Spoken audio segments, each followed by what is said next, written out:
An Egyptian military court has sentenced 58 civilians, including 2 minors, to jail terms for establishing committees aimed at hindering state institutions and terrorizing civilians. Well, in 2014, President Rabwar Fatah decreed that Egyptian public institutions will be legally regarded as military institutions. Director of Middle East Consultancy Service, Dr. Rabwar Fatah, joins us on the news hour to tell us what he thinks about this verdict and its implications. Hello, Rabwar. I think, as we have said many times before on this program, I think the Egyptian judiciary really lost all its credibility. And also, I mean, the major human rights organizations claim that the Egyptian judiciary is not independent anymore and is highly politicized. So it's becoming a tool in the hand of the Sisi authority in order to eliminate or penalize anyone standing against the government. But isn't the government of Egypt a democratic one? Because if all public institutions are turned into military institutions, what then is left of democracy in Egypt?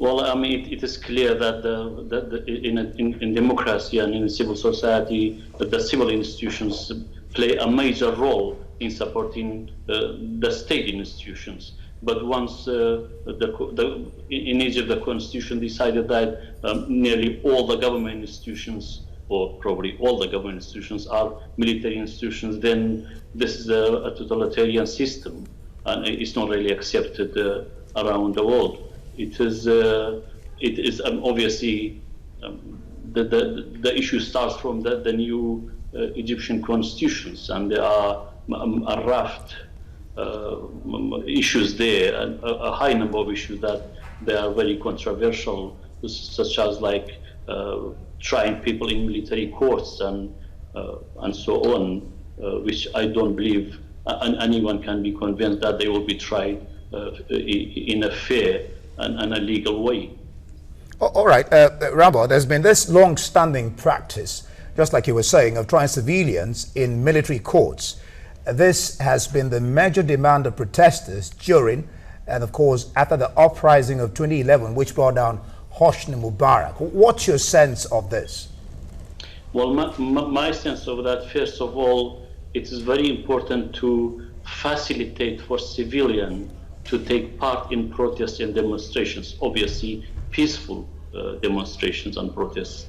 And it seems to me now, under the current rule, any protest is labeled as the protest and sabotage of the military institutions, because all the government institutions now are military institutions, and that is a major problem. So it seems to me Sisi trying to use his iron fist, as they say, to effectively eliminate any opposition, whether it's peaceful or not, against his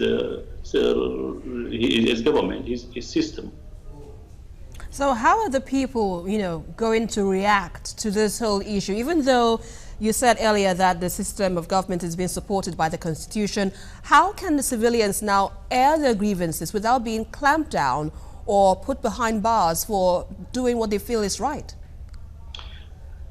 Well, it's this is probably the problem that the Sisi's authority face.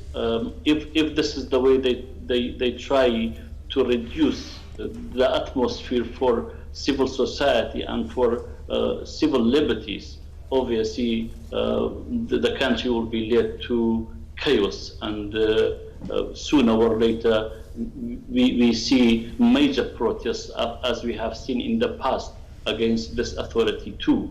And I believe it will be very wise for Sisi and his supporters to somehow open some sort of democratic sphere in order for people to breathe. The way Sisi behaving, trying to eliminate anyone saying anything, even if it's peaceful, even if it's on a website, even if it is in a newspaper or somebody protests on the street. They are all enemies of the state. I don't believe an authority like that can last long. And we have seen the bloody history of Egypt and this will be not the first authority that can be pushed aside. So I think that's my advice for Sisi's authority. All right, Rabwar, before we let you go, one is really wondering, why will the Egyptian military court send minors to jail? What does the Constitution of Egypt say about that? Minors to jail?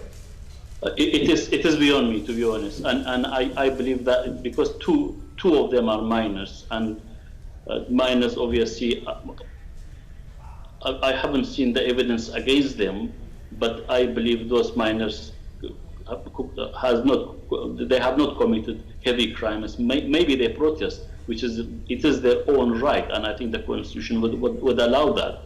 But if you try minors in a military court, I mean, that is really, it means we are all in trouble. I think that is really a major problem for Egypt and Egyptian people to resolve. Because, as you know, minor has to be, if they commit a crime, I don't know what the crimes are. If they commit a crime, they have to be tried in the juvenile court, not the military court. Exactly. All right, let's leave it at that, Dr. Rabwar Fatah. Thanks a lot for bringing your thoughts to bear on the program. It's appreciated.